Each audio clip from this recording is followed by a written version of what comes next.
Bom dia. Nossa aula de geografia de hoje, o centro e a periferia, ou os países do centro e os países da periferia. Bom, na tentativa de entender melhor a desigualdade entre os países, é melhor classificá-los como centro e periferia do sistema capitalista mundial. Dessa maneira, fica mais claro que todos os países considerados fazem parte de um mesmo modelo econômico mundial, tendo sempre um papel fundamental em seu funcionamento. Além disso, essa classificação, centro e periferia, torna mais evidente o fato de que os países periféricos não são simplesmente parceiros comerciais dos países centrais.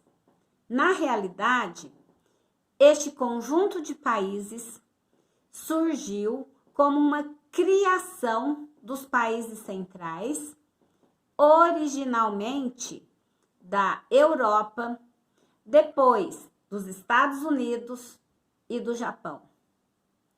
A economia dos países periféricos tem sua origem externa, que é o processo de colonização pelo qual os países do mundo passaram, que foram colonização de povoamento e colonização de exploração.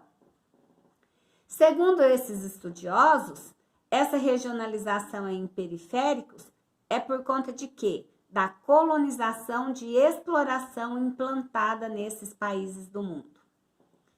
O processo de criação de países periféricos a partir de fora fica bastante claro se pensarmos, vamos pegar aí como exemplo, quando o Brasil comemorou seus 500 anos. Nesse caso, se tomou a data da chegada dos portugueses nessa região como o dia do descobrimento. É evidente que só se descobre algo que ainda não existe. O Brasil realmente não existia até então? Por que foi criado pelos portugueses às custas da destruição do que já existia aqui, que eram as sociedades indígenas?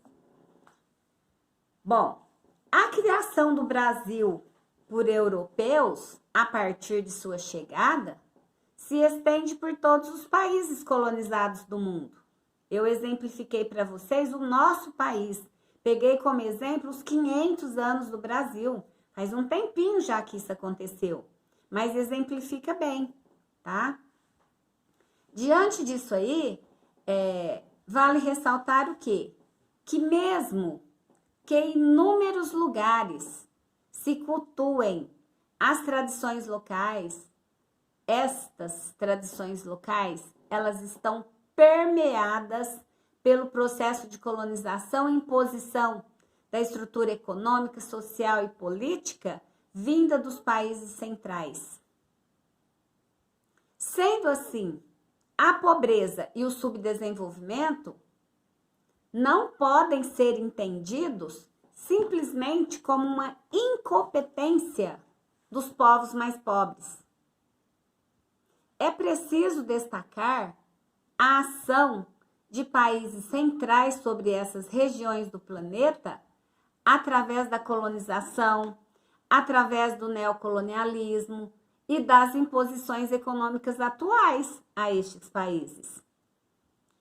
Evidentemente, a condição de miserabilidade existente no mundo é bem complexa, não sendo apenas culpa dos diabólicos países ricos. No entanto, vale ressaltar a formação dos países latino-americanos, africanos e asiáticos está transpassada pelo empenho das potências econômicas em criar nações que lhes servissem de sustentáculo ao desenvolvimento. O objetivo geral sempre foi e sempre será de promover a transferência de riqueza dos países pobres para os países ricos. Foi transferência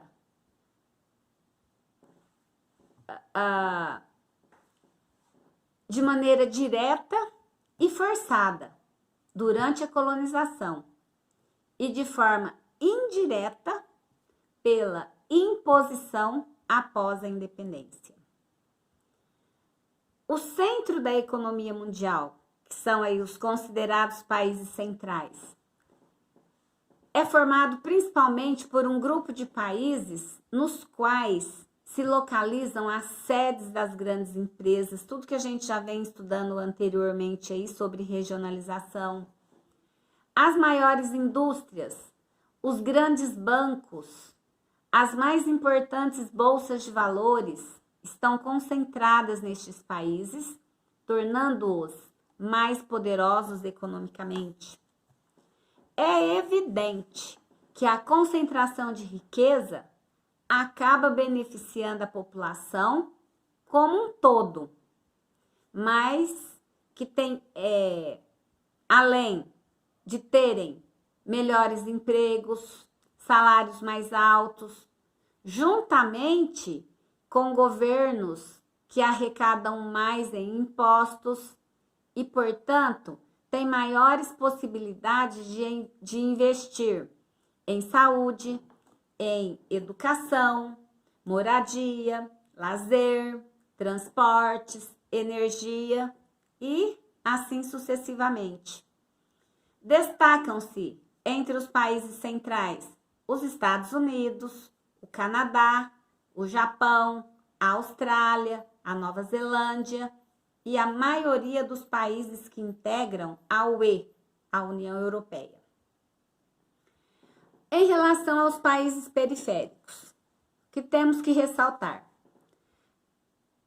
Os países periféricos do sistema capitalista mundial também mantêm uma economia agroexportadora, baseada na mão de obra barata, no latifúndio e na concentração de renda. A maior parte dos problemas destes povos se originou de intervenções externas, como a colonização pelos países europeus e as disputas da Guerra Fria entre os Estados Unidos e a URSS. Nos dois casos, a tentativa das potências mundiais de manter o domínio econômico e político sobre os países africanos, latino-americanos e asiáticos teve como consequência a formação da economia dependente e sistemas políticos autoritários e elitistas. Isso nos países periféricos. Se na época da colonização e do imperialismo, tais países viveram em condições de exploração econômica e acentuadas as regras hoje que o comércio mundial impõe a esses países são a constante diminuição de preços de produtos agrícolas. Isso leva esses países periféricos aí a uma posição na economia mundial que parece irreversivelmente desastrosa. Destaca-se entre os países periféricos a África subsaariana, grande parte dos países latino-americanos e alguns asiáticos, como o Iêmen, Bangladesh, Nepal, Laos, Camboja, entre outros.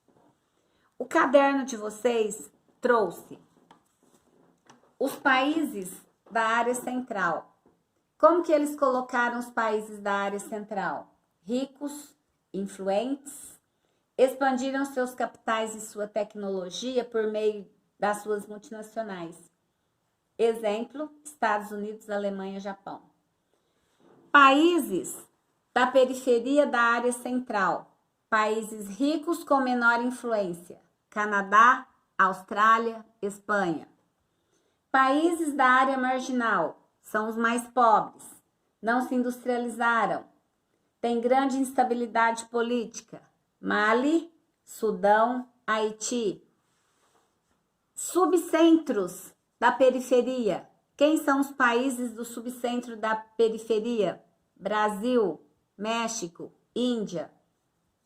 O que fornecemos? Matéria-prima e energia, mão de obra abundante, mercado consumidor. Olha o quanto somos consumistas. Recebemos filiais de multinacionais. Países da área periférica.